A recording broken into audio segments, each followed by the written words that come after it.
ఒక ప్రభుత్వం చేసే తప్పుడు విధానాల వల్ల, సరైన సమయంలో యాక్ట్ చేయకుండా పోయేదాని వల్ల ప్రజలు ఏ విధంగా నష్టపోతారో ఇదొక ఉదాహరణ.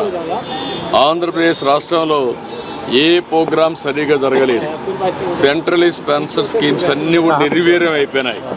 దీనివల్ల ఒక్క ప్రాజెక్టు కూడా అమలు చేసే పరిస్థితి లేదు. ఈరోజు ఈ ప్రభుత్వం వచ్చిన తర్వాత 93 సెంట్రలీ స్పాన్సర్ స్కీమ్స్ని వాళ్ళు డీఫంక్ట్ చేస్తే, అవి ఖర్చు పెట్టి ఆ డబ్బులు డైవర్ట్ చేస్తే, మేము ఆ డబ్బులంతా ఖర్చు పెట్టి యూసీలు ఇచ్చి మళ్ళీ ఇప్పుడు ట్రాక్లో పెట్టే పరిస్థితికి వచ్చాం.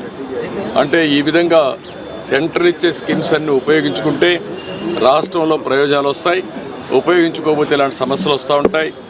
ఒక భయంకరమైన పాలన. అదే మాదిరిగా ఆ రోజు చేతగాని పరిపాలన వల్ల చాలా సమస్యలు వచ్చాయి. ఒక్కొక్కటి ఆ సమస్యలను పరిష్కారం చేసుకుంటూ ముందుకు పోతున్నాం. అందులో ప్రధాన సమస్య జల్ జీవన్ మిషన్ కూడా.